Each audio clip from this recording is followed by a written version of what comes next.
Mediodía en Chile. Eh, 1 de la tarde al otro lado de la cordillera. Buenos Aires, Uruguay, etcétera. Hoy día, bueno, aquí estamos. Psiquiatría en tiempos de virus, capítulo, Danilo me decía recién 17, y yo digo 19 porque hubo 2 capítulos especiales por ahí, lo cual le pone más emoción porque estamos a punto de llegar al 20º capítulo de esta aventura que comenzáramos cuando comenzaba la pandemia y que yo creo que se ha durado es porque, primero porque nos ha gustado mucho hacerlo, nos ha parecido que vale la pena y hay un grupo de colegas que agradecemos mucho su lealtad para poder seguir compartiendo este estilo. Vamos hoy día a lamentar la ausencia, aunque veo que se está conectando con el audio en estos momentos, pero vamos a lamentar la ausencia de nuestro querido Sergio Strejilevich, que está en funciones de extrema nobleza, porque como lo anunciáramos ya,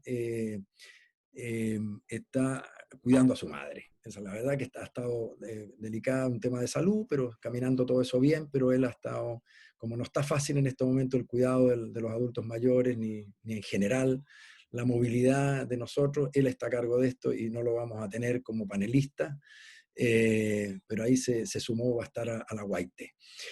Y tenemos un gran reemplazante, y le damos la bienvenida al doctor Ulises Ríos, que nos acompaña desde la comuna de Valparaíso. Creo que está en Valparaíso mismo usted en estos momentos en su casa, ¿no? Ahora en Concón, mi casa es en Concón. En su casa en Concón. Pero el doctor Ulises Ríos, psiquiatra, amigo, connotado psiquiatra, docente de la Facultad de Medicina de la Universidad de Valparaíso, y es el jefe de la unidad de trastornos del ánimo del Hospital del Salvador de Valparaíso. ¿No es así? No sé si sigue vinculado a la Universidad Andrés Bello también, ¿no es cierto? También.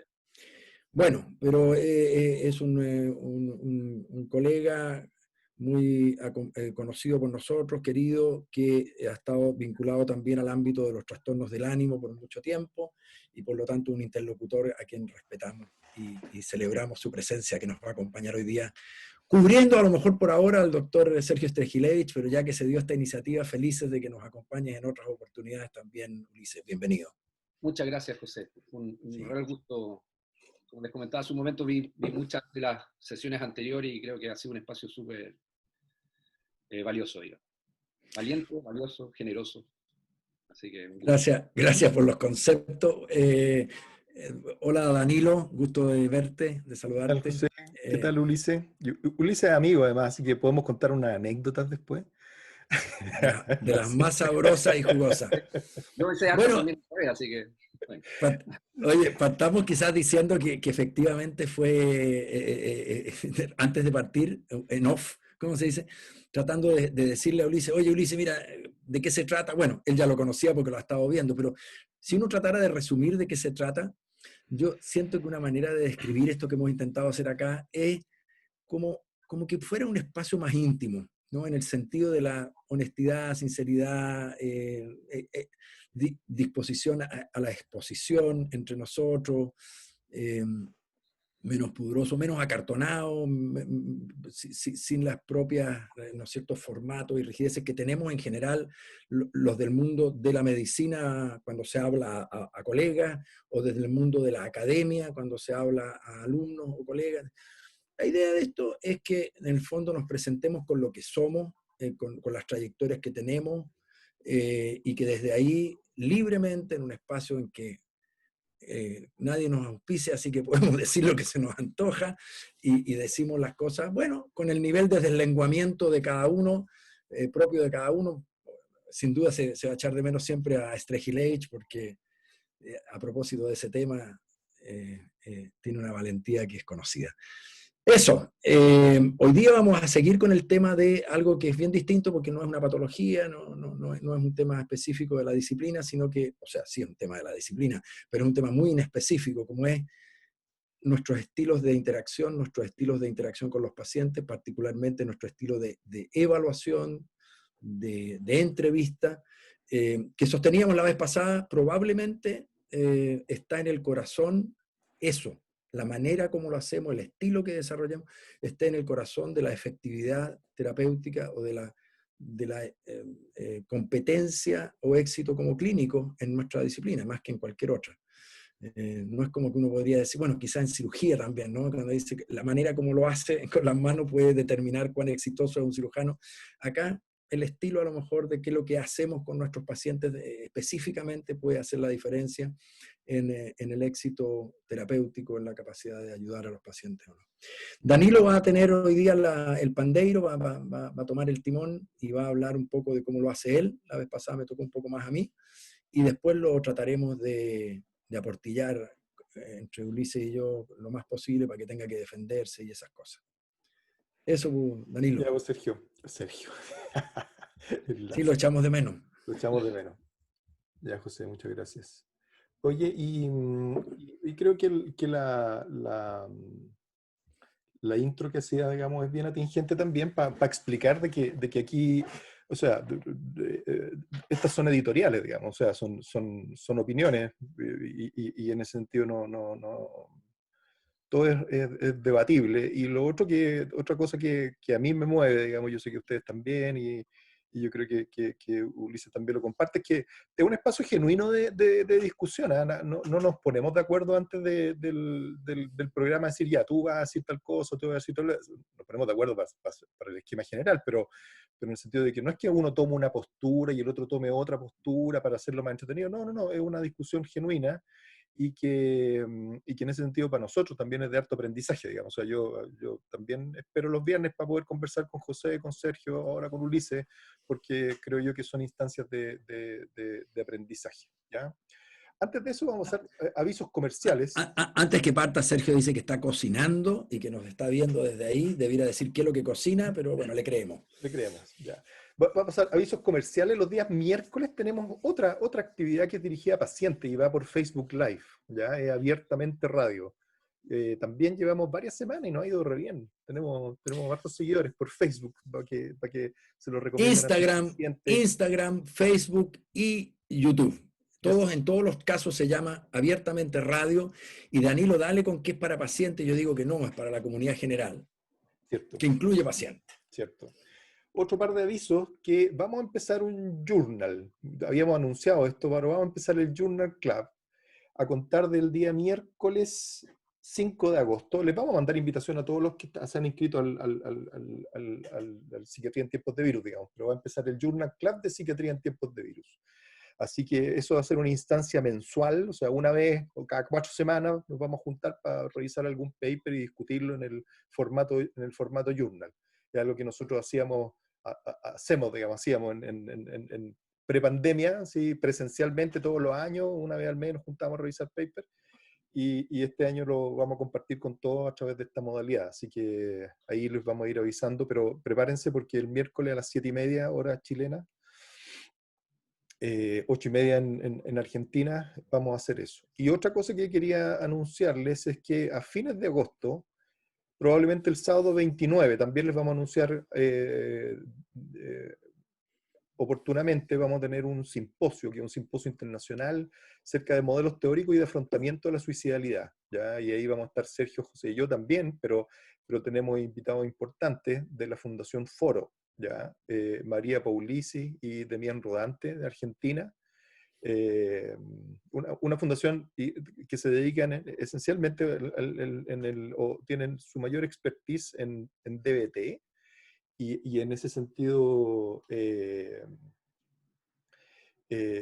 va a ser una discusión que va a tener varias miradas, digamos, una mirada que hemos compartido acá, y la mirada a propósito de la terapia cognitivo-conductual y la terapia tipo DBT, y la farmacoterapia también por Sergio, así que esa actividad. Esta va a ser una actividad así con inscripción y pago, ¿ya? Es a las 9 horario de Chile, nos estaban preguntando ahí, 10 Argentina, ¿ya? Y ahí José, María Paulisi, quien les habla, Demián y Sergio. Vamos a estar en esa actividad, ¿ya? Les vamos a estar avisando, les vamos a mandar un mensaje. Ya, pues, la vez anterior estábamos hablando de la entrevista clínica y lo dijimos la vez anterior, pero quiero hacer énfasis que estamos hablando de la entrevista clínica y en el sentido de la entrevista clínica que hacemos nosotros. O sea, eh, Sergio, José, Ulises, el jefe de la unidad de trastornos del ánimo, digamos, entonces todos vemos pacientes con trastornos del ánimo, ¿ya? Entonces es la entrevista clínica en un setting particular y eso tiene ciertos supuestos, ¿ah? Tiene ciertos supuestos del setting, en el sentido de que el setting de los trastornos del ánimo supone una peculiaridad, digamos, que está orientado a la psicopatología, ¿ah? O sea, orientado a, detectar fenómenos en la entrevista clínica y en el examen mental. eh, es un setting que es horizontal, ¿no? En el sentido de que no es que yo sepa algo a priori o utilice un modelo a priori de lo que yo voy a buscar e interpretarlo en relación a eso, como puede funcionar, por ejemplo, el setting más psicodinámico, por ejemplo, sino que es un setting que yo tengo que ir a descubrir algo o ir a buscar algo, y en ese sentido hay otro supuesto, ¿ah? El supuesto, uno, de que el paciente me está contando la verdad, porque no tengo acceso a lo que me está diciendo, entonces me está contando la firme, digamos, ¿ah? Y va a depender de mi destreza de poder pesquisar los fenómenos como son de la mejor manera.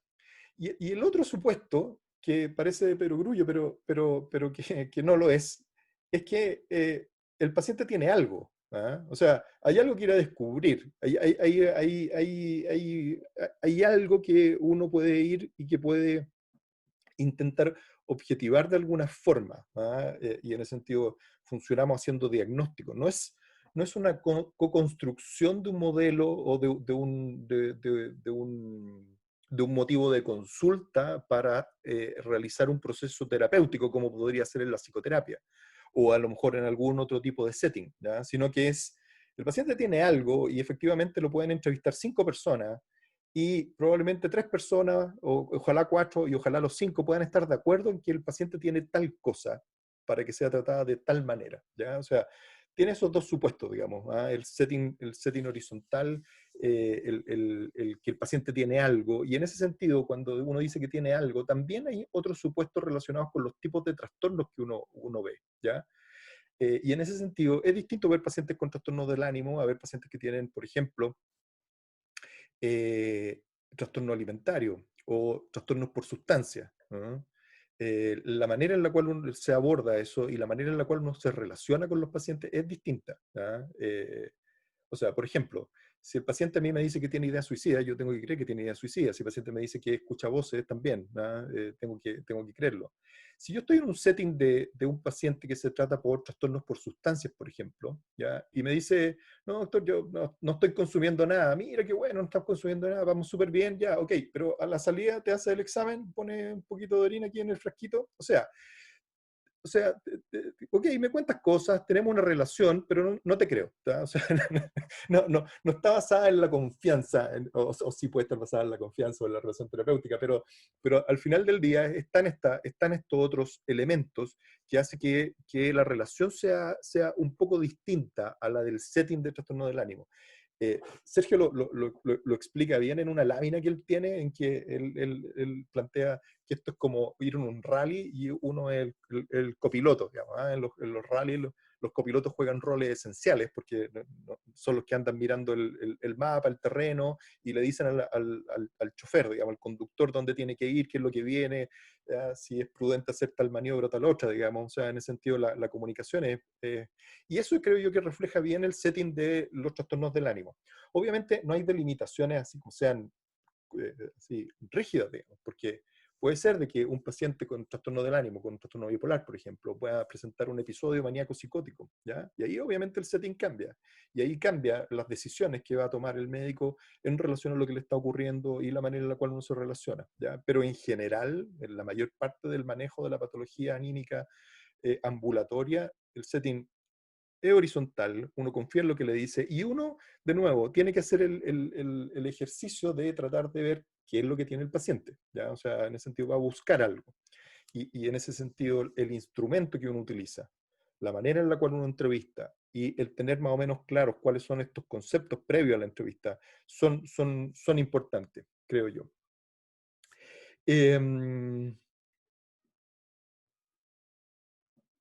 la semana pasada hablamos de la entrevista y quizás no alcanzamos a hacer una pequeña disquisición respecto a la manera en que uno aborda el diagnóstico, ¿ah? El cómo se hace el diagnóstico en psiquiatría. Y una palabrita sobre eso. En psiquiatría uno puede hacer diagnósticos de dos maneras, pueden haber más, pero estoy haciéndolo didáctico. Uno es imaginándome o teniendo presente un caso ideal, y en ese sentido, si el paciente que estoy viendo se acerca a este caso ideal, y la otra es a través de los criterios clínicos. La de los criterios clínicos es lo usual que, a ver, este paciente tiene desánimo, anedonia, trastornos del sueño, de la concentración, de la memoria, de la energía, del apetito, tiene idea suicida, ¿no? Cumple criterios para depresión, exacto.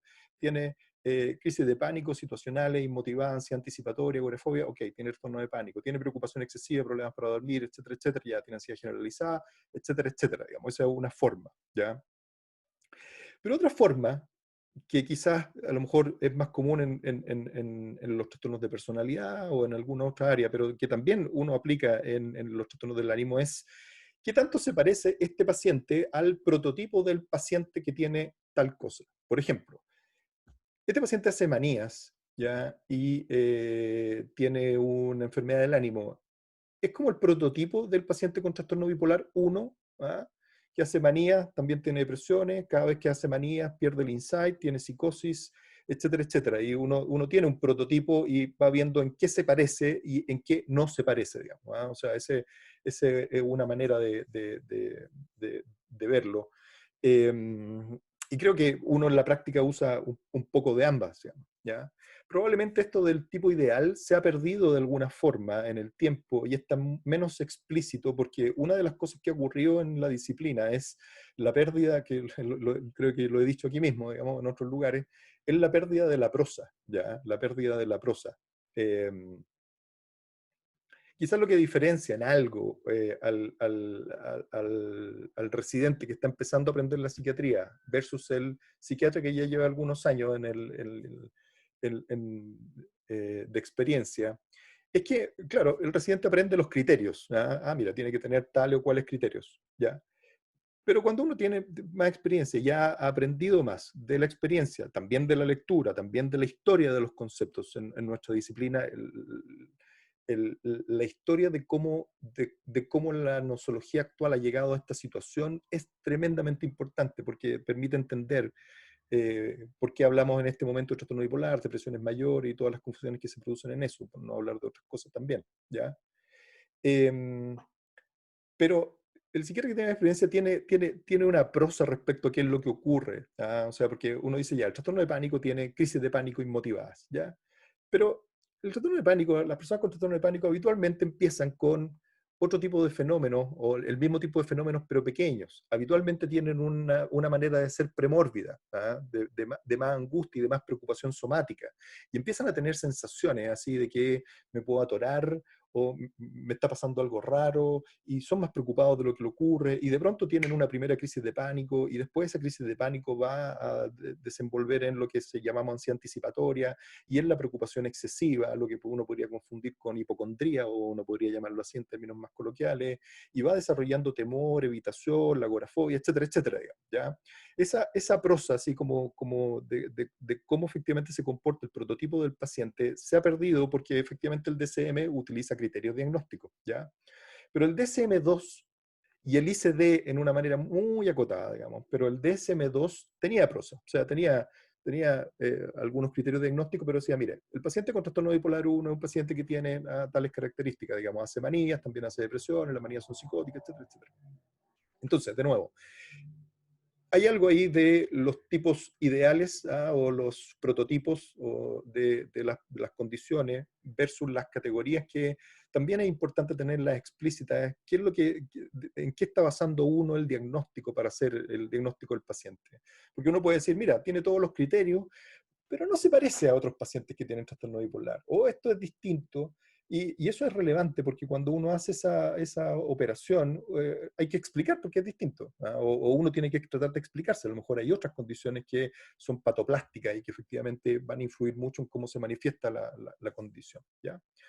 Y la vez anterior hablamos de los estilos de entrevista y José habló de su estilo en particular, que él hace algo muy particular, que es esto la carta de vida, digamos, pero que en el fondo es cómo ir armando junto con el paciente su historia o rearmar su historia y cómo el paciente responde o reacciona o le ocurren cosas en relación a los eventos vitales, digamos. Entró enseñanza básica, pasaron tal cosa, tenía tal rendimiento, desarrolló ansiedad de separación en el colegio, cuando los papás se separaron le pasó tal cosa, cuando le hicieron bullying en el colegio le pasó otra cosa, en octavo básico de repente se empezó a poner tímido en exceso, en la enseñanza media empezó a cortarse, después le pasó tal cosa cuando ocurrió tal otra, o aquí que no estaba pasando nada, de pronto se deprimió, hace una manía, etcétera, etcétera. Hace una evaluación muy biográfica y en relación a esa biografía va agregándole la psicopatología, ¿verdad?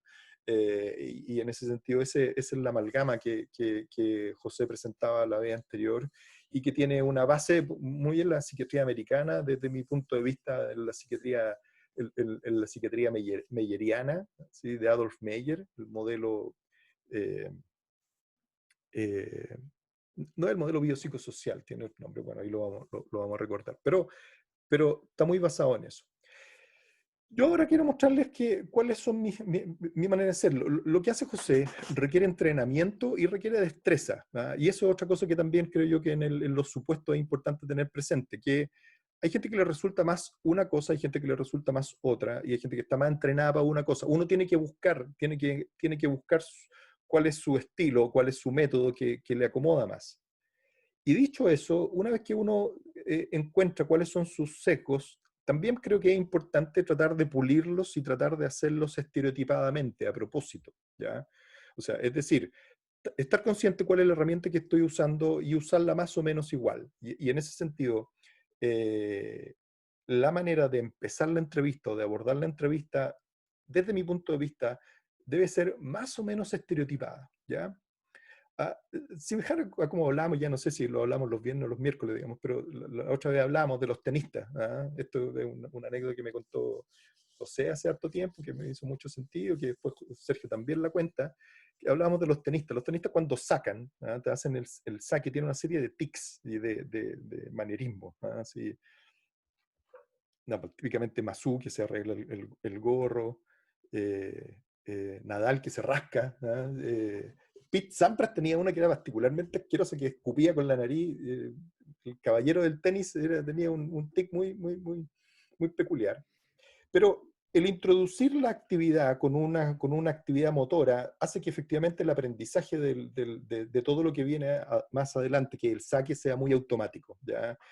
Y en ese sentido no es que esté pensando en cómo voy a sacar, sino que en realidad sale, ¿va? Hay memoria motora, digamos, al respecto, es memoria procedural. Bueno, esa analogía uno la puede aplicar a la entrevista clínica en el sentido de que me resulta mucho más sencillo cómo hago yo saber cómo hago la entrevista y tratar de empezar siempre más o menos de una cierta forma y dirigirme más o menos de una cierta forma, porque así tengo conciencia cuando me estoy saliendo de ahí y además me permite no olvidar de cosas que yo hago habitualmente y en ese sentido no saltarme información. Esa es otra cosa que quería contar. ¿Y en qué consiste el procedimiento que yo hago habitualmente? Mis tics podrían ser como yo abordo a los pacientes, incluso a veces pacientes que yo sé algunos datos, siempre le pregunto cómo se llaman, su edad, si están casados, con quién están casados, si son solteros, si tienen pareja, con quién viven, cuál es el nombre de los que viven, la edad y lo que hacen. Así parte siempre. Después digo, bueno, yo soy Danilo Quiroz, ¿qué lo trae por acá? O sea, así de estereotipado, y en ese sentido me resulta porque así parte la conversación, ¿ya? Y enseguida, lo que habitualmente trato de hacer es, obviamente, recoger el motivo de consulta. Habitualmente el motivo de consulta es algo que está pasando ahora, ¿ya? Y obviamente, como habíamos dicho anteriormente, lo que uno quiere saber es si eso corresponde a lo que uno podría llamar una patología psiquiátrica y si uno puede ayudar a esa persona. Ahora, para ayudar a esa persona tengo que ver si corresponde a lo que uno podría ser un diagnóstico que efectivamente requiere tratamiento o no. O tiene un diagnóstico que efectivamente requiere tratamiento, pero yo no soy el encargado o el competente para hacerlo, ¿ya? Entonces, ¿cuáles son, cómo prosigue ahí? Lo primero que trato de hacer es tratar de hacer un framework, un marco ¿En qué está ocurriendo esto? O sea, primero después de tratar de conocer al paciente, en qué está, trabaja, no trabaja, está cesante, está en la casa, qué está haciendo, más o menos cuál es su rutina y en qué está en la vida en este momento, ¿ya? Y tratar de hacer un marco referencial, digamos, respecto a cómo se enmarca esto que le está ocurriendo. ¿Es algo que partió hace 2 semanas, hace un mes, hace 4 meses? ¿Es algo que el paciente me dice, mira, esto me ocurre hace como 3, 4 años, pero ahora está peor? ¿O esto que yo creo que es toda la vida, o me mandan y no sé muy bien por qué, digamos, yo siempre he sido igual y ahora... Entonces, ese dato, digamos, es tremendamente importante. Para hacerlo más así acotado en relación a lo que nosotros hacemos en trastornos del ánimo, la primera parte es tratar de precisar el episodio actual. ¿Cuándo comienza? ¿Cómo se exacerbaron los síntomas en el marco temporal cercano? ¿Se ve el puntero? Sí. Ya. Entonces, está el episodio actual, el paciente me dice, mira, yo me siento mal desde marzo, desde que comenzó la cuarentena, y este es el episodio actual. Y el episodio actual consiste en que me siento mal, estoy desanimado, tengo angustia, duermo mal, etc. Ok. ¿Le había pasado eso antes? Sí, ya. ¿Y eso fue hace cuánto tiempo? No sé, hace 3 años atrás. Y el periodo que usted tenía antes de esto, o sea, esto partió en marzo, en el verano estaba bien, estaba, sí, relativamente bien, ok. Entonces, tenemos un episodio acá, y ahí puede haber una pequeña variación en la entrevista, es que si uno toma, dependiendo de qué es lo que está ocurriendo, ese periodo, o inmediatamente se va a hacer el gran esquema general, ¿ya? Uno dice, ok, tiene este periodo acá, tiene este periodo acá, y esto le ha ocurrido otras veces en la vida, o ha tenido otros momentos en que ha consultado con psiquiatra, o que ha consultado con psicólogo, o que ha tenido cosas que se parezcan a esto en el pasado, y el paciente puede decir, sí, mira, cuando estaba en la adolescencia, una vez intenté suicidarme, o tuvo el periodo en que estaba consumiendo mucha sustancia, o tuvo una depresión parecida a esto, etc. Entonces, uno hace un bosquejo a lo largo de la vida, un bosquejo a lo largo de la vida del paciente, y lo siguiente es centrarnos en el episodio actual, ¿ya? El episodio actual puede ser el episodio propiamente tal, pero si hay un evento cercano, y un evento cercano puede haber ocurrido hace 1 año, hace 2 años atrás, ¿ya? Incorporar ese evento cercano, ¿no? O sea, si el paciente está consultando por una depresión, ¿ya? Uno puede incorporar este episodio que está ocurriendo acá y tratar de revisar qué es lo que ha ocurrido entre medio, con cierto detalle. Ya, ok. Este episodio anterior ocurrió a fines del 2018, principios del 2019, y consistió en tal o cuales características, en términos generales. Y marzo como anduvo, y abril, y los meses siguientes, y el segundo semestre, y después acá en Chile, después del estallido social, qué pasó, y cómo fue el verano, y qué ocurrió acá. Ok, el paciente no me cuenta nada, o de repente me puede contar, no, entre medio pasaron otras cosas, o entre medio hubo, no sé, un emprendimiento o una impulsividad o algunas otras cosas que parecieran extrañas y que uno empieza a notar de que eso que el paciente decía que había estado bien, a lo mejor no era tan bien, y uno va anotando más cosas hasta llegar al episodio actual, ¿ya? ¿Qué es lo que viene a continuación? Desde mi punto de vista, lo que viene a continuación es tratar de precisar de la mejor manera posible y tratar de describir, junto con el paciente, qué es lo que le está pasando ahora en este momento, ¿ya? ¿Por qué razón? Y en ese sentido, ¿cuál es mi premisa o el prejuicio que uno tiene? Es que la memoria es tan mala que probablemente todo lo que me cuenta el paciente, digamos, antes de este periodo, va a haber que preguntarlo, repreguntarlo y probablemente tener información de terceros, digamos, en el sentido de que siempre la memoria es muy frágil. Y si es la primera entrevista, además, uno no conoce al paciente, entonces se va a producir ahí otro tipo de sesgo que el paciente tampoco estaba preparado para venir a decir qué cosa, ¿ya? Entonces, lo que yo veo en este momento y lo que yo pregunto en este momento vale oro. ¿Va? Vale oro, ¿por qué? Porque le ocurrió recién al paciente, el paciente lo recuerda de manera muy fresca y yo lo estoy viendo. Entonces yo puedo también ver al paciente qué es lo que me cuenta, cómo lo cuenta, la manera en la que lo cuenta y efectivamente cuál es la intensidad de lo que el paciente refiere, digamos, ¿ya? O sea, el paciente me puede haber dicho, por ejemplo, que hace 2 años tenía un paciente un periodo que lo pasó súper mal y no dormía nada, nada. Ya, pero le costaba quedarse dormido, se interrumpió el sueño. No, nada, cero, cero. Uno dice, ok, puede ser, pero a lo mejor es muy raro. Pero si me dice lo mismo ahora, uno le va a decir, a ver, espérese. Nada de nada. A ver, ¿a qué hora se dispone a dormir? ¿Y qué es lo que ocurre en la noche? ¿Y qué pasa aquí? ¿Qué pasa acá? Y la verdad que uno se da cuenta que tiene dificultad para quedarse dormido y un sueño muy interrumpido. No es que no duerma nada, digamos. Entonces, de nuevo, el estado actual o la evaluación del estado actual permite ver en tiempo real lo que le está pasando al paciente. Y el otro prejuicio que tengo es que efectivamente el estado actual y lo que el paciente va a contar ahora probablemente va a reflejar con alta chance lo que le ha pasado antes, ¿ya? A veces no es así. ¿Ah? A veces el paciente puede tener una condición que en este momento y que ahora esté consultando por otra razón, ¿ya? Y que efectivamente lo que yo estoy viendo ahora no sea lo mismo por lo cual el paciente ha tenido episodio en el pasado. Pero en general, lo que al paciente le va a ocurrir ahora es bastante parecido a lo que al paciente le ha ocurrido antes y nos va a permitir en ese sentido hacer el diagnóstico. Por lo tanto, ese es mi sesgo principal del estado actual. ¿Y cómo el estado actual? El estado actual, aquí viene otra premisa.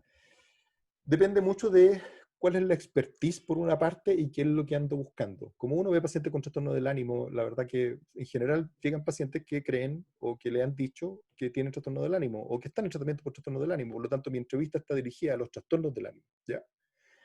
Pero si bien yo me siento bastante confiado, digamos, en mi capacidad para detectar los fenómenos del ánimo, yo no me siento tan confiado para captar los fenómenos relacionados a la esquizofrenia o a los trastornos alimentarios o a otro tipo de condiciones. Ya me pierdo un poco.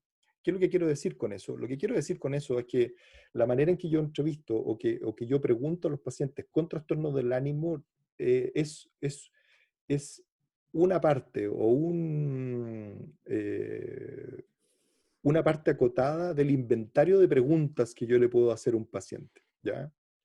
Y que en ese sentido también puedo estar dejando por fuera, o a lo mejor no son necesariamente las mismas preguntas que uno tiene que hacer, o de la misma manera que uno tiene que hacer, o con la misma así acuciosidad o ítems, que si el paciente tiene otra condición, ¿ah? Trastorno alimentario, o, no sé, personalidad, psicosis, etcétera, ¿ya? Y aquí, en el inventario actual, o sea, en la evaluación actual de lo que yo estoy viendo, yo le digo al paciente, veamos qué es lo que le está ocurriendo la última semana, los últimos 7 días. O sea, le ofrezco al paciente un marco temporal, que es ahora, la última semana, ¿ya? Me dice, no, pero esta semana ha sido buena, la anterior fue peor. Ok, veamos lo que ocurrió la última semana y vamos comparando con qué es lo que ocurrió la semana anterior o vamos comparándolo con el episodio que le ocurrió hace 2 años atrás, ¿ya? Sí, en otro momento. Entonces, esa es la invitación, digamos, y ahí de nuevo viene un espacio que es bastante estereotipado, ¿ah? Así como el comienzo era bien estereotipado, este es muy estereotipado, en el sentido de que siempre pregunto lo mismo y siempre lo pregunto más o menos de las mismas maneras, con matices, con más detalle, menos detalle, pero lo hago más o menos de la misma manera, ¿ya? Y en ese sentido pregunto cómo ha estado el ánimo, y el paciente me pregunta qué es lo que es el ánimo, y yo le digo lo que quiera, escríbame cómo es su ánimo, lo que usted crea que es el ánimo, y empieza a describir, y después uno le empieza a ofrecer alternativas, o uno le empieza a ofrecer, si estamos hablando de energía, poca pila, poca voluntad, poca disposición a hacer cosas, poca capacidad para disfrutar, o más bien tristeza, melancolía, preocupación excesiva, o falta de pila o de motor de partida o de capacidad para poder levantarse y de poder en el sentido hacer las cosas, con pérdida de la voluntad, etcétera, etcétera. Si tiene variaciones diurnas, es peor en la mañana, es peor en la tarde, etcétera, etcétera. O sea, todo eso tiene un despliegue que después de la descripción inicial del paciente, uno le ofrece al paciente para ir viendo cómo es su ánimo, enseguida cómo es la angustia, qué tipo de angustia tiene, si tiene crisis de pánico, tiene crisis de pánico, tiene ansiedad anticipatoria, tiene fobia social, tiene preocupación excesiva, tiene manifestaciones físicas en relación a eso, tiene algunos otros fenómenos que puedan parecer condicionamientos, ¿sí? Del tipo de la hiperalerta, hipervigilancia que tiene el estrés postraumático, etcétera, ¿ya? Y la irritabilidad. ¿Cómo es su irritabilidad? Se está enojando mucho, siempre se ha enojado, es enojón toda la vida, está enojado ahora, es inusual que usted pegue portazo, o etcétera, etcétera, ¿ya? Posteriormente el sueño, que el sueño también es central en todo lo que hacemos y también preguntado de manera bien estereotipada. De hecho, los pacientes me hacen burla, algunos pacientes me dicen, ya, ok, ¿a qué hora me dispongo a dormir? Que es la palabra que yo ocupo para decirle a los pacientes o introducirlo en este tema. Ok, me dice, ¿cómo duermo más o menos? Ya, pero ¿a qué hora te dispones a dormir? Entonces ahí uno revisa la rutina que tiene, que tiene el paciente a ir a la cama. No, yo estoy viendo tele o me pongo a ver tele en la cama y me quedo dormido como me demoro 2 horas en dormir. Lo que el paciente quiere decir es que se va a la cama a las 10 de la noche y en realidad a las 10 de la noche se pone a ver tele. Pero se dispone a dormir a las 12, ya. Pero una vez que se dispone a dormir, ¿cuánto tiempo le cuesta quedarse dormido? No, nada. Sí, cuando me dispongo a dormir, no, me quedo dormido inmediatamente. Los fenómenos que ocurren en ese tiempo también son súper especiales. ¿Por qué razón? Porque en el ámbito de los trastornos del ánimo, cuando un paciente tiene elementos mixtos de trastorno bipolar, el paciente habitualmente tiene taquipsiquia y el momento más frecuente en el cual uno puede verificar eso es ese. Entonces, preguntar con cierto detalle, ponerlo en ese marco temporal, qué es lo que pasa en la noche cuando se va a la cama y está en la cama y no le cuesta quedarse dormida esa media hora, cómo está su cabeza, le llama la atención la velocidad del pensamiento, cómo está su cuerpo, cómo está inquieto, tiene síndrome de piernas inquietas, obviamente no le pregunto eso, digamos, pero le molesta alguna parte del cuerpo en particular, donde le molesta el síndrome de pierna inquieta, paréntesis, es importante preguntarlo porque a veces es una razón importante por la cual los pacientes no pueden dormir y tienen un tratamiento muy específico, ¿ya? Una vez que se duerme, se despierta en la noche, qué es lo que ocurre, qué hora despierta, etcétera, etcétera, las características del insomnio. Después pregunto por el interés. A veces los pacientes ya hemos hablado de eso, pero vuelvo a preguntar sobre el interés. ¿Cómo está la hedonia? Si el paciente tiene disminución en la capacidad para disfrutar o para interesarse en las cosas, o la capacidad para proyectar en cosas del corto plazo, ya la capacidad de proyectar, por ejemplo, este fin de semana me gustaría ver tal serie en Netflix, o el paciente anda pensando en el aquí y el ahora solamente. Después preguntar por culpas o las cosas que pasan en la cabeza, o si el paciente está atormentado por algún tipo de idea. La energía, con todas las variaciones que uno puede hacer sobre la pregunta de la energía, la cognición, la memoria y la concentración también, los apetitos, el apetito sexual, la libido, las disfunciones que puedan haber en esa área, o el apetito, y cómo está comiendo, y efectivamente si han habido fluctuaciones de peso, y finalmente ideación suicida, ¿ya? Siempre preguntar por ideación suicida a todo paciente, aunque no parezca suicida, y yo tengo pacientes que he visto todo el tiempo, jamás han tenido una idea suicida, y todas las veces se lo pregunto, ¿ya? Y de tanto en tanto, después de varios años de conocerlo, me dice, mira, fíjate, ahora que me lo preguntas, yo siempre te he dicho que no, pero ahora parece que sí. O sea, en ese sentido, mi recomendación o mi sesgo, como yo lo hago, es muy estereotipado y siempre de la misma manera, ¿ya? Es como pasar una escala, y la gracia de la escala es que las escalas uno lo registra siempre de la misma manera, entonces después, cuando lo veo la próxima vez, puedo decir si está mejor o peor. Y lo segundo es que cuando uno hace esto de manera estereotipada, el paciente aprende qué es lo que uno le está preguntando, por lo tanto aprende a ver cómo son los episodios del pasado cuando uno va a revisar en ese sentido el pasado, ¿ya? Entonces, el bosquejo de la historia, la evaluación actual con el detalle que hemos estado viendo, y enseguida reconstituir la historia, ¿ya? José tiene en ese sentido la particularidad que reconstituye la historia desde el comienzo, ¿ya? Y en ese sentido es una muy buena manera de hacerlo.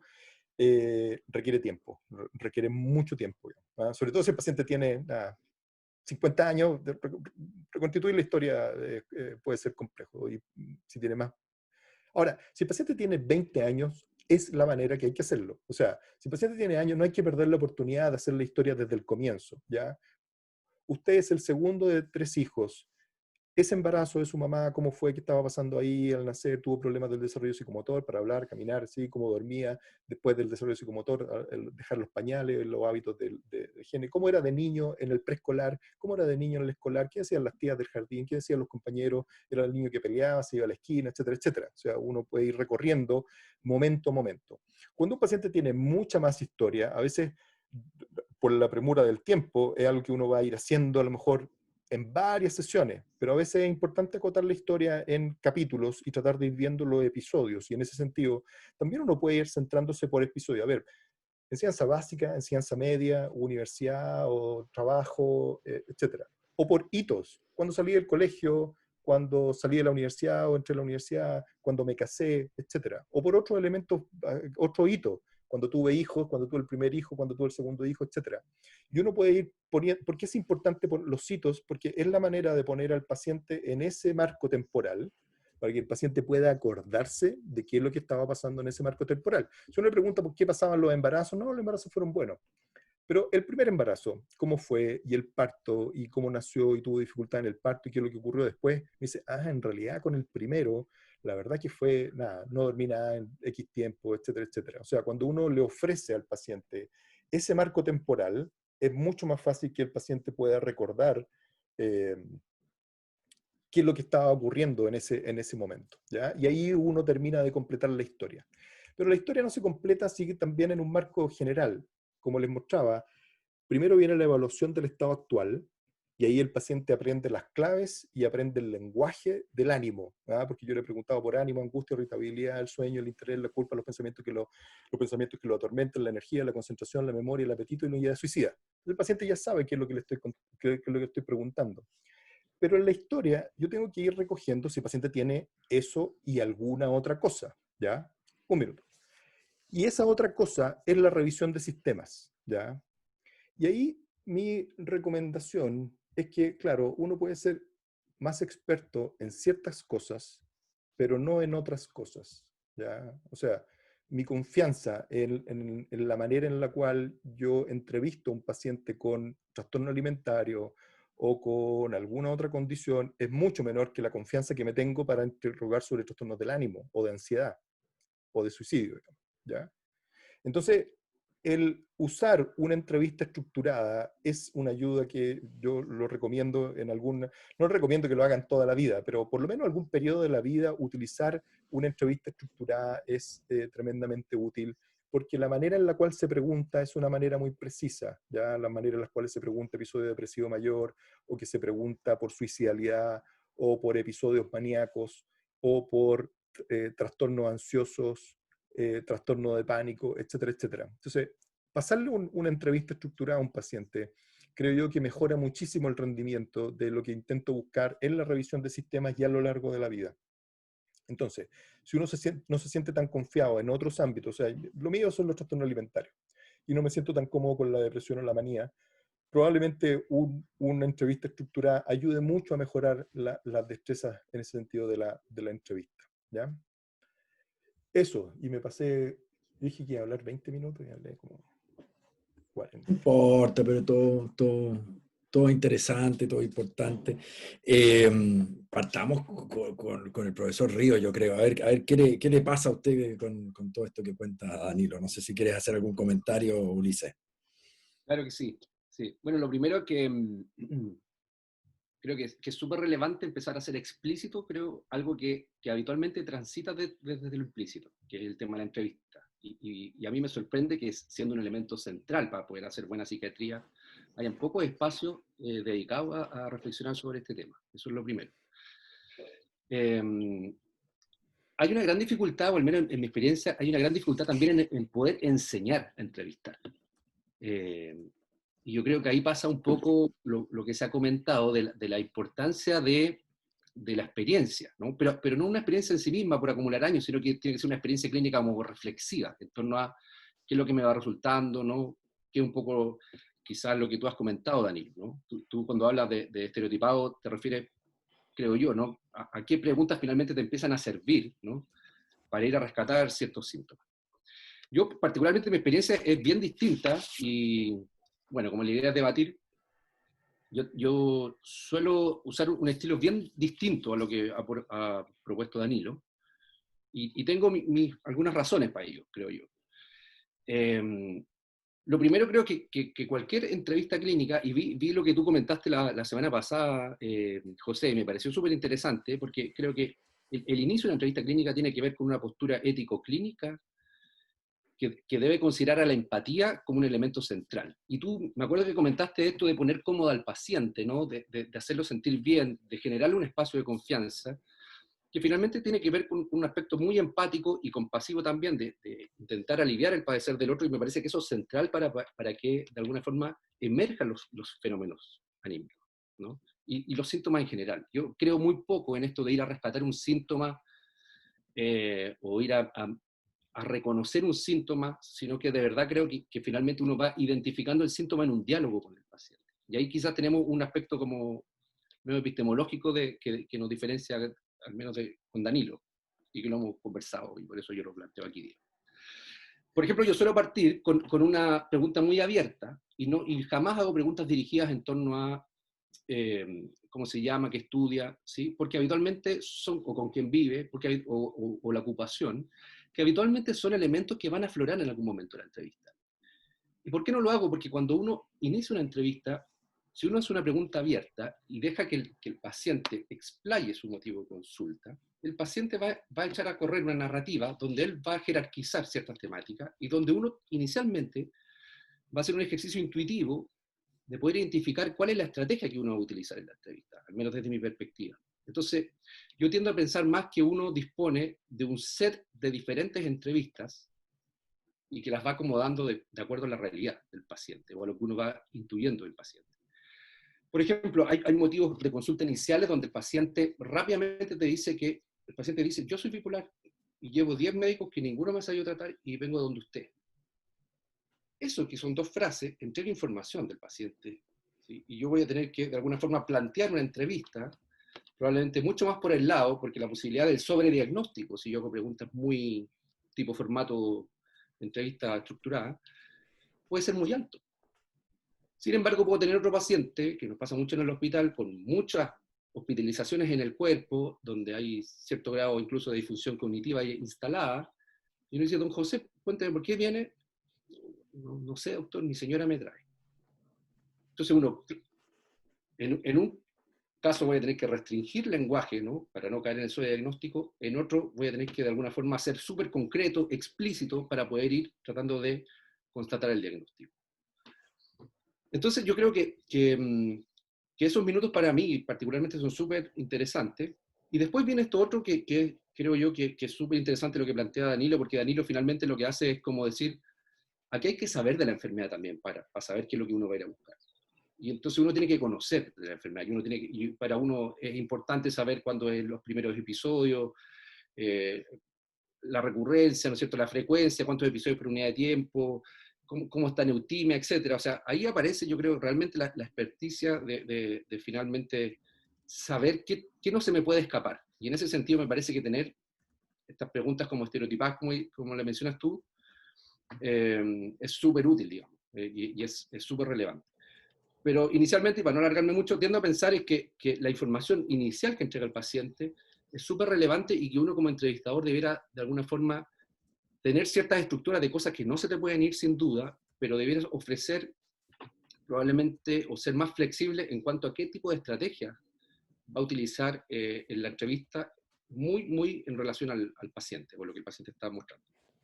Ahí me freno para no alargarme. Sí. Estaba pensando que francamente es el otro polo de lo que está planteando Danilo, ¿eh? Yo siento que estás diciendo más o menos antitéticamente, Danilo dice, yo no quiero dejar al arbitrio de mi estado de ánimo del día o de lo que el paciente podría sugerirme, sino que quiero someterlo a una máquina que sé que me va a dar un cierto rendimiento, o sea, que me va a entregar por lo menos tales y cuales dividendos con certeza. Y tú, por otra parte, estás usando tu amplitud, tu flexibilidad. O sea, déjame decir, Ulises, que si lo haces tú, yo te lo confiaría en la evaluación del paciente. Esto es como cuando uno ve a Otto Kemper entrevistando, ¿no? Uno dice, esa pregunta la puede hacer solo porque es él, digamos, porque si no, a mí me pegarían una cachetada a la paciente si le hago esa pregunta de esa forma. Entonces, en el caso de lo que tú dices, yo siento que si el clínico no es tan avesado, no es tan experimentado, hay un riesgo al hacerlo de esa forma de que rinda muy poco esa entrevista. Es como que me parece lujuriosa tu manera lujuriosa en el sentido que es un lujo asiático, el tiempo que vas a disponer para poder obtener la información que requerimos para llegar a diagnóstico, ¿no? Finalmente, lo que nos convierte en técnicos es que somos capaces de, yo llamo al gaffiter para que me arregle el lavadero y yo no puedo darme el lujo de que pase el primer día en que vino el gaffiter y sí, lo estoy mirando y es interesante, pero no le resolví el problema. Estoy siendo caricaturesco, pero tengo la impresión de que aunque yo me voy por una reconstitución biográfico, clínica, experiencial, que busca ir a encontrar los fenómenos clínicos remotos, pero en el sustrato ya establecido de una biografía. Pero ojo, que lo hago, me gusta la biografía, eso es verdad. Me gusta mucho la invitación de un paciente a la vida, a cuál ha sido su vida. Pero la razón fundamental de hacerlo es porque yo no le creo nada a la capacidad del paciente de traer información del pasado. Clínica. No le creo. Y en eso me acerco mucho a Danilo, a pesar de que tenemos estilos tan distintos. Como no le creo, mi volada, por decirlo así, es que a través de viajar en el tiempo a su historia, podemos, solo estando ahí, solo acompañándonos en ese periodo de su vida, evocar, lograr extraer, elicitar, ¿no es cierto?, datos que sí me permitan, y eso hay que tener la experiencia, eh, eh, documentar. Yo voy a documentar eso como hipomanía, porque cuando él me dice esto de aquella época, yo lo creo porque lo he visto, porque se lo he preguntado a muchos pacientes de la misma forma, y me he ido haciendo de la idea de que cuando lo pregunto siempre de la misma forma, son los pacientes que sí tuvieron hipomanía los que me lo cuentan así. Y otros pacientes son cualquier cosa, y es algo mucho más etéreo y que no tiene... Entonces, estoy siendo crítico más con Ulises que con Danilo, pero a lo mejor porque interesantemente yo siento que tengo un estilo muy distinto con Danilo, pero cuando escucho su presentación me doy cuenta dónde nos juntamos. Y nos juntamos en que la entrevista clínica tiene que lograr amojonar algunas cosas en forma incuestionable. Amojonar puede ser un chilenismo, así que aclarémoslo. Tiene que lograr rendir una información que no podemos dejar de tener algunas certezas. Y ahí es donde yo respeto mucho la idea de usar instrumentos. A lo mejor Danilo, porque yo no uso el Mini con mis pacientes, pero he inventado mis propios instrumentos a lo mejor, ¿no? No por la arrogancia de pensar que uno lo hace mejor, sino porque se adapta más al estilo de cada uno, como decías tú, en la entrevista uno tiene que terminar usando el estilo que es propio también, digamos, ¿no? Claro, y yo ya tampoco uso el Mini, pero claro, yo hice estudios clínicos por un montón de años, entonces pasé mucho en Mini, entonces nada, ya sé cómo funciona. Lo tenía engranado en la cabeza. Claro, y lo otro, porque hemos tenido esta conversación con Ulises anteriormente, digamos, y lo otro es que, lo que yo le digo a Ulises es que no sé si alguna vez podremos hacerlo aquí, pero porque tiene dificultades, pero claro, es importante cómo funciona uno en la cabeza, pero también es importante a lo mejor verlo, porque cuando uno lo ve, a lo mejor no son estilos de entrevista que sean tan distintos, digamos, en el sentido de que obviamente por decirlo así, la parada que tiene uno, digamos, respecto al enfoque, parece muy estructurada, pero a lo mejor en la entrevista no es tan acartonada y no es tan empaquetada, digamos. A lo mejor lo que está diciendo Ulises es que es muy abierto, pero a lo mejor en la práctica, digamos, es una entrevista así. De hecho, yo he visto entrevistar a Ulises, digamos, y tampoco es que sea tan distinto lo que hacemos uno en otro, si vemos más o menos los mismos tipos de pacientes, digamos. Entonces, es interesante, pero creo yo que es interesante discutir los conceptos que tiene uno, digamos, detrás de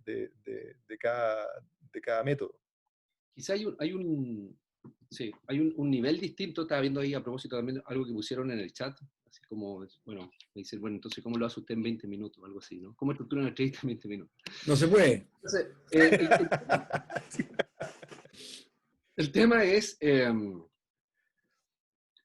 sí, yo voy a rebatir esto que no es tan distinto también, ¿no? Porque lo que quizás son dos niveles diferentes. Uno tiene que ver con la estructura de la entrevista, que tiene que ver con qué cosas uno tiene que ir a buscar, sí o sí. Y en eso estoy completamente de acuerdo, y de hecho el diagrama que tú muestras es probablemente el que uno también utiliza, ¿no? De momento presente y luego hacer una evaluación de la evolución longitudinal, ¿no es cierto? A propósito también de las características de la enfermedad.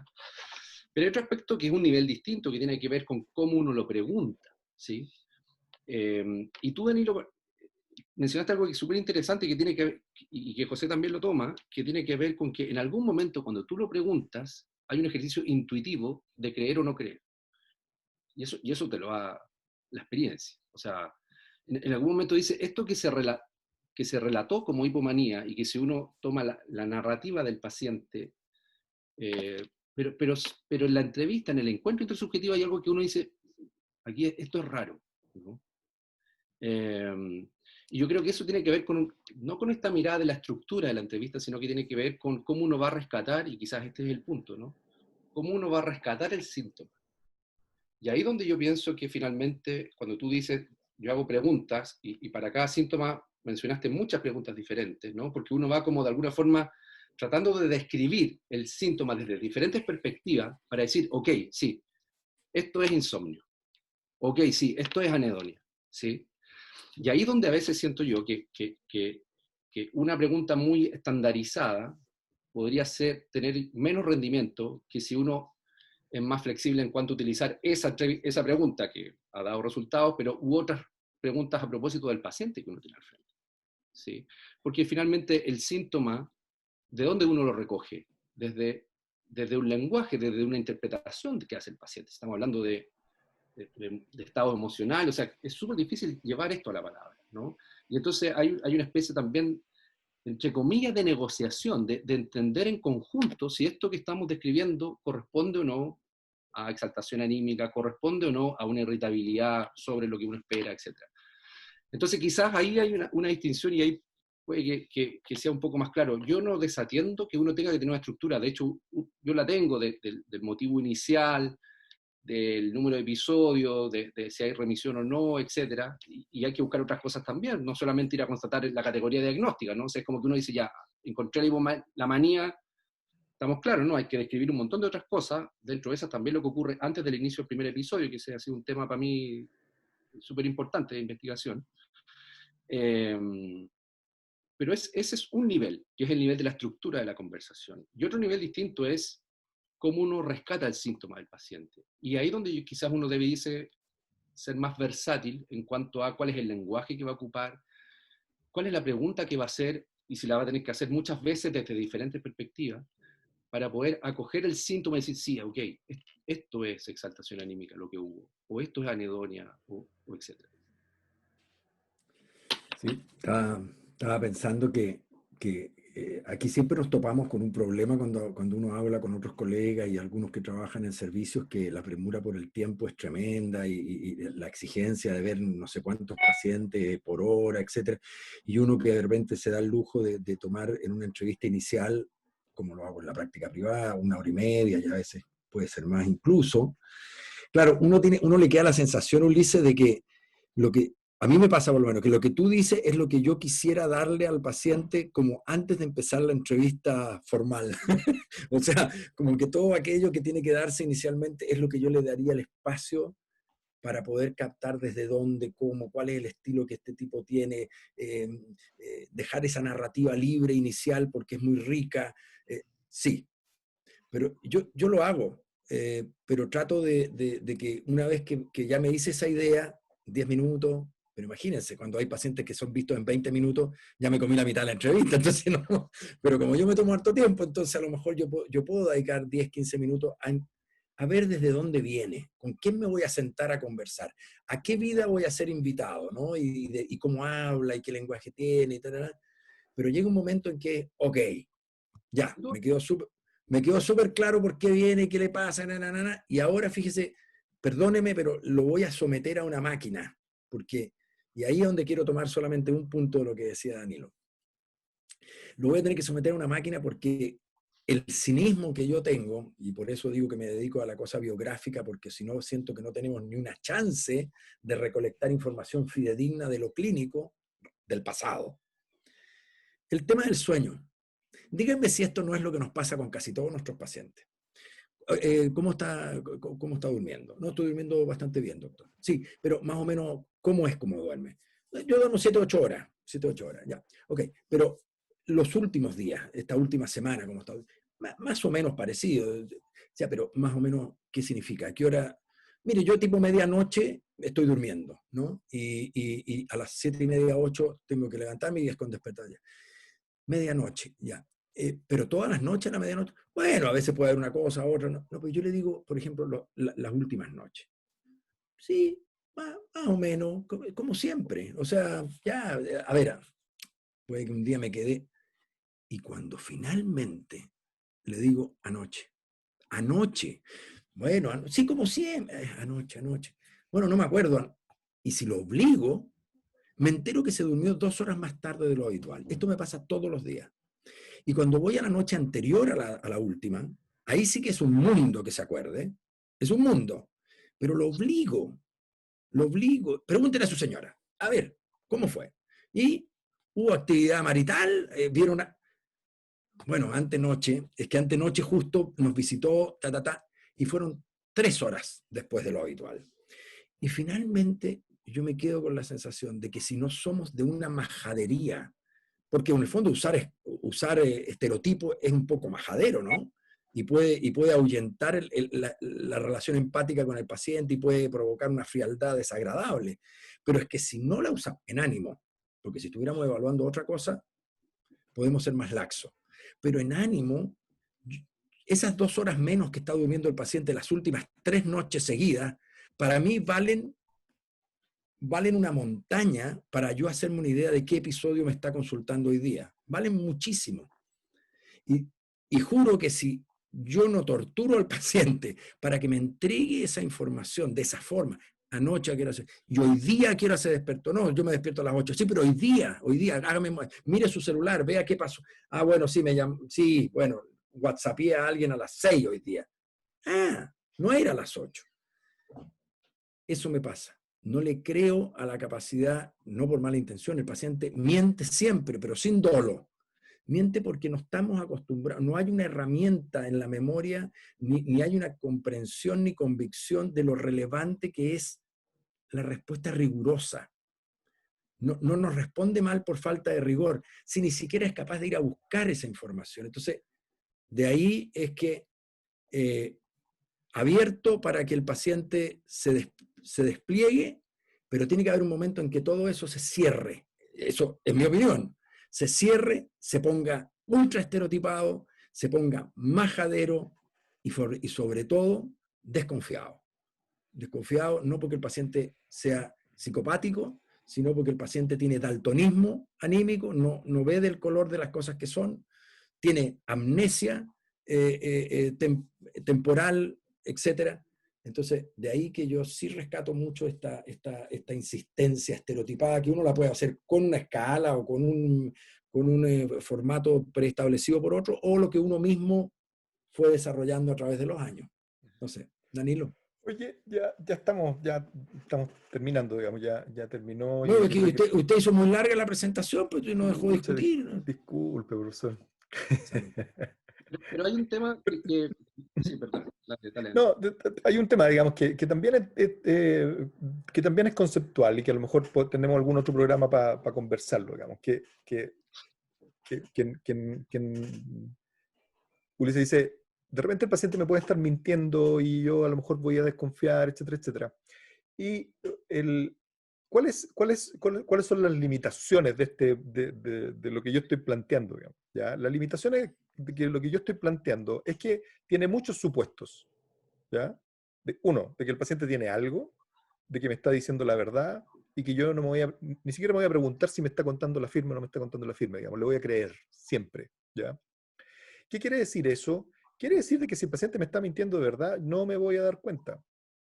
O me voy a dar cuenta muy tarde por evidencia, o después por evidencia media indirecta, ¿ya? O sea, este instrumento que estamos usando tiene ventajas, y la ventaja a lo mejor es la que dice José, digamos, que trata de ir a buscar algo muy concretamente y decir sí o no. ¿Tiene trastorno bipolar o no tiene trastorno bipolar? Si esa es la pregunta, digamos. Esa es la pregunta que le hacen a uno en general. Hay otros pacientes que hacen otras preguntas, pero muchas veces la pregunta, doctor, quiero saber, ¿tengo trastorno bipolar o no tengo trastorno bipolar? Y este método va dirigido a eso, ¿ya?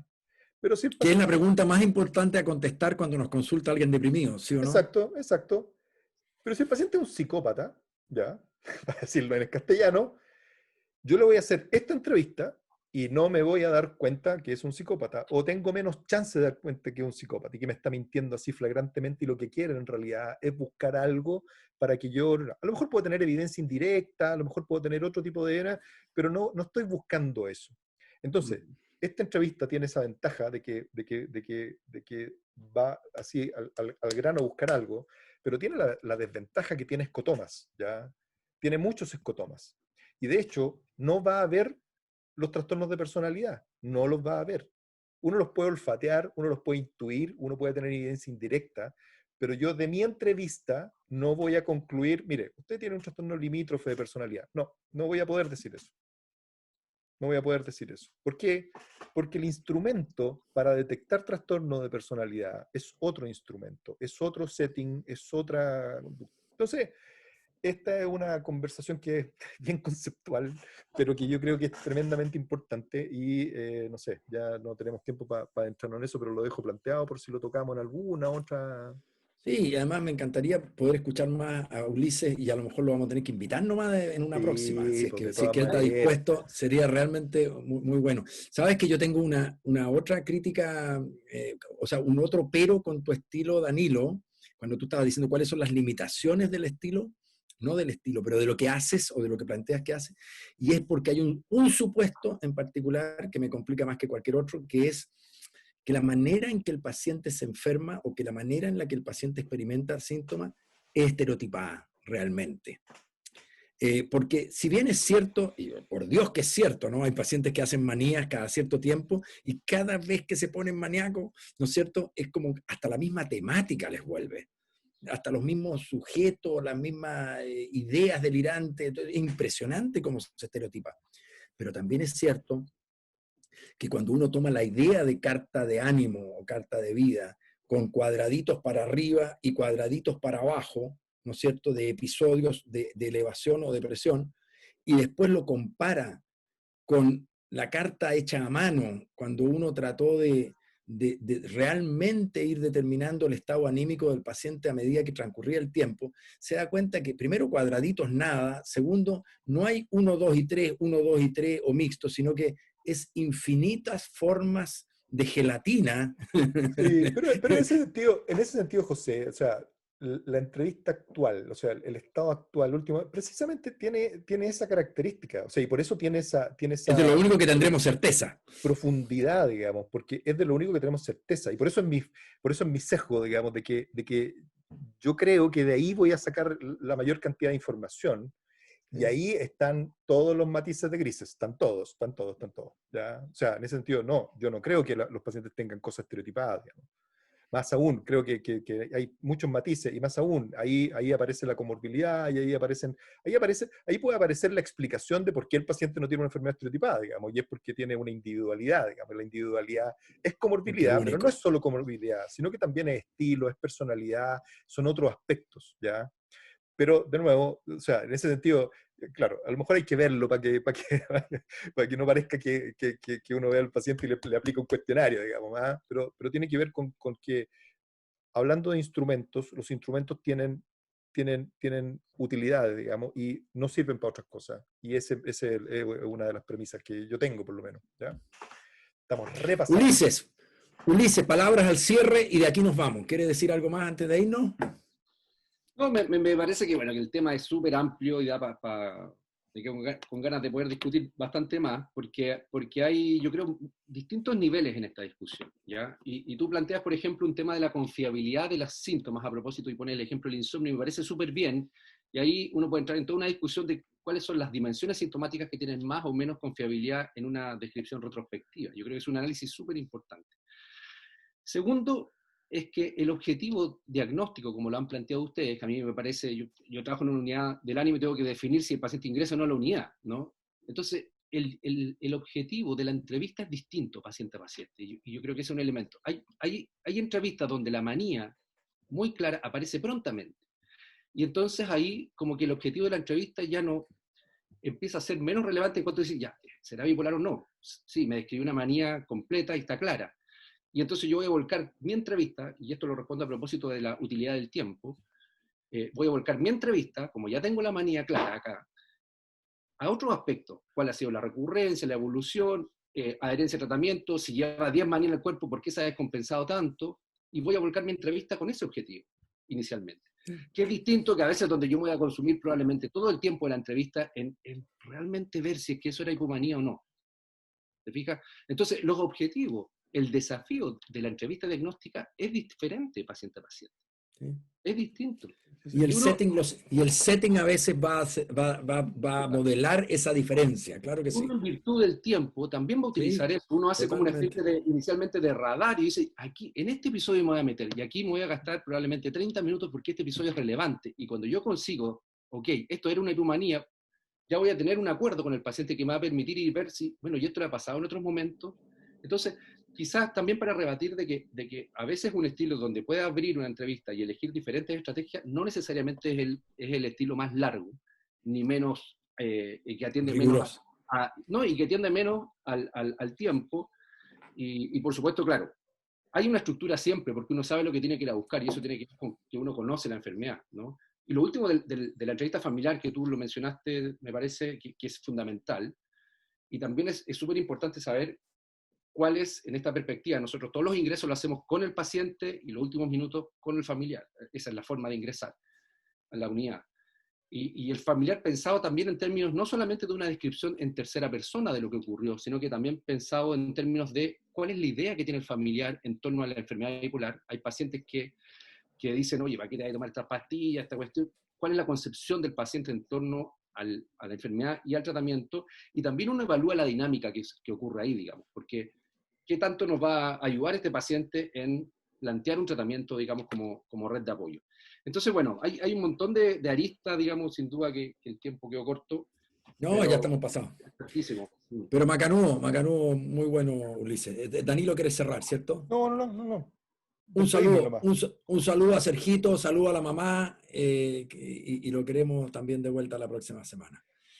Gracias, Ulises. Chao, Ulises. Gracias, Ulises. Gracias, Danilo. Que estén bien. A todos. Cuidarse. Gracias a todos los que nos escucharon.